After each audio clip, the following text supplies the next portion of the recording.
Welcome to Bad Gear, the show about the world's most hated audio tools. Presumably, I'm not the only one who made a handful of native instruments backup copies a core part of his personality back in the 0 years, so it goes without saying that my mid-40s self is yearning for an overpriced yet tangible take on these plugins for the sole purpose of reminding me of a time when all it took was sleep deprivation and a PC from Aldi. However, all we got was Maschine Plus. This 2020 standalone version of NI software MPC rip-off ecosystem offers doorless access to a small selection of these now iconic plugins. It boasts the processing power of the aforementioned Aldi PC and will disappoint you with more broken promises when it comes to major upgrades than the GTA franchise. At the first glance, I didn't know what I was getting myself into.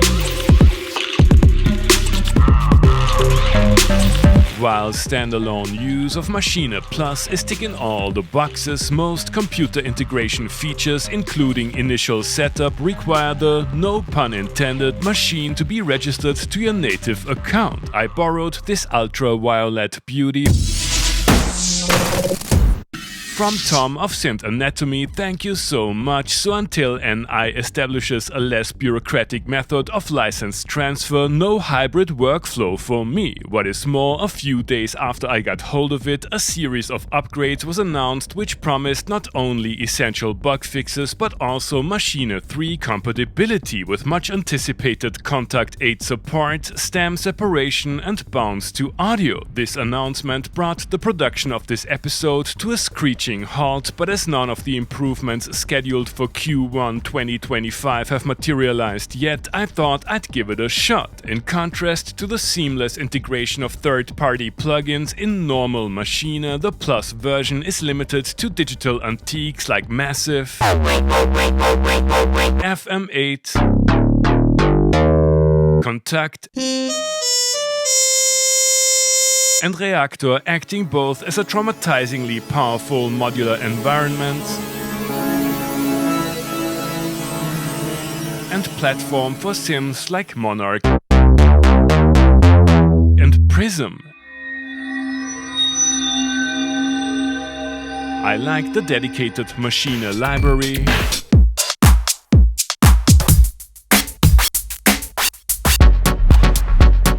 and instruments, but Absinthe is dearly missed. Playing these instruments with a controller connected via 5-pin or USB Midi works great, but it's all about the MPC-inspired workflow anyways. The 16 pads respond nicely and come with plenty of Akai-esque functionality like 16 velocity, note repeat,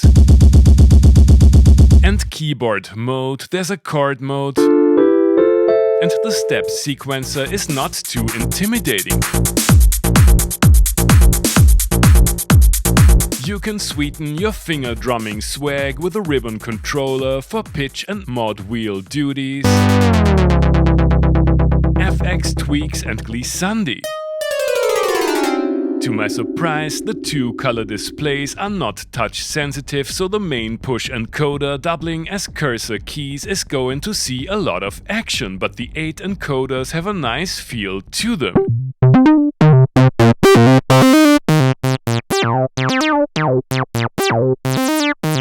In combination with a multitude of backlit buttons, these UI elements let you assign a sound consisting of a sample, instrument, or entire plugin chain to a pad, and 16 of these sounds can be combined to easily manageable groups. There's real-time recording with basic quantization and humanizing options, and you can create patterns with a generous length of up to 256 bars. These patterns can be organized and performed in Ableton-like scenes, and song mode actually makes sense here. Parameter automation is easily accessible,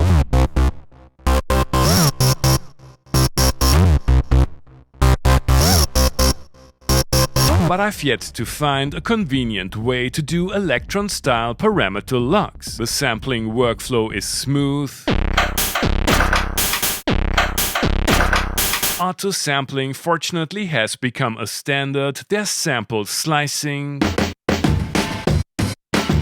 countless workflow hacks like lock state, expandability of the single pair of outputs with external audio interfaces, and the instrument comes with enough high-quality effects for some proper mixing. As soon as you do this, the CPU meter tends to get into Black Myth Wukong territory, which doesn't come as a surprise given the presumably atom-based quad-core technology and 4 gigs of RAM. A shame considering the price tag in the 1000 beer token region. And I introduced the Maschine concept as an answer to Akai's inability to release a proper 21st century MPC.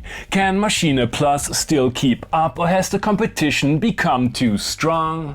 You have already heard a few native instruments in today's intro tune. Of course, I wouldn't just use the plugins in my DAW and call it a day. Or would I? Let's start this out with a little Groovebox solo from the I have no idea what I'm doing phase.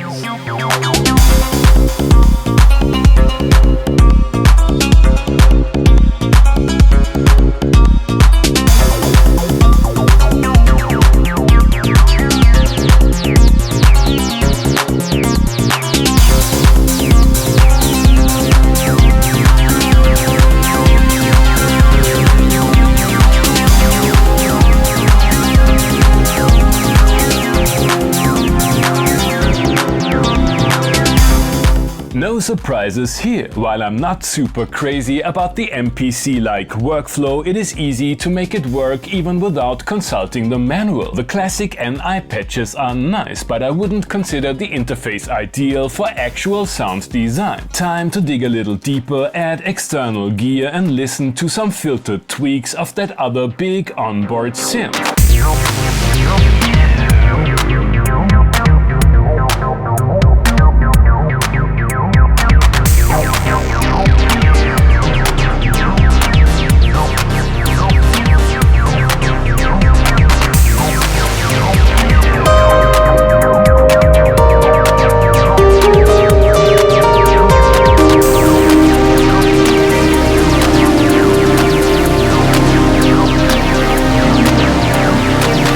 Maschine Plus is a decent dollar centerpiece, and being able to add effects to hardware synths is a nice touch. Loading times can be an issue though. The short list of internal plugins, however, seems a little dated in 2025. We could A, either wait for an update, or B, embrace the retro flavor in, as I've already put out a massive episode. That's probably my last chance to make a best of Transformers Flatulence's patches, and adding insult to injury, Skrillex just made a comeback. Everything wrong with 2010's Brostep.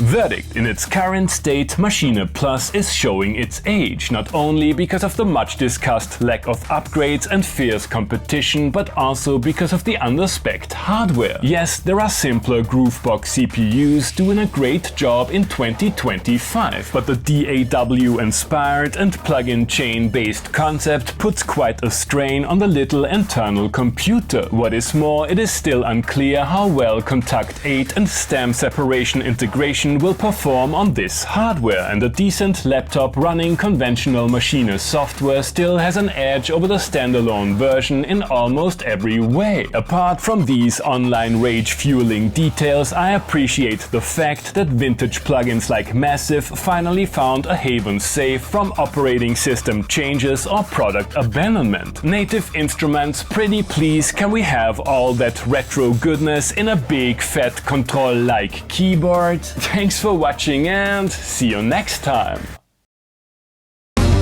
Hey guys, I hope you enjoyed the episode. Feel free to like, subscribe, become a patron and use one of the links down below that support the channel regardless of what your bad gear gas commands you to buy.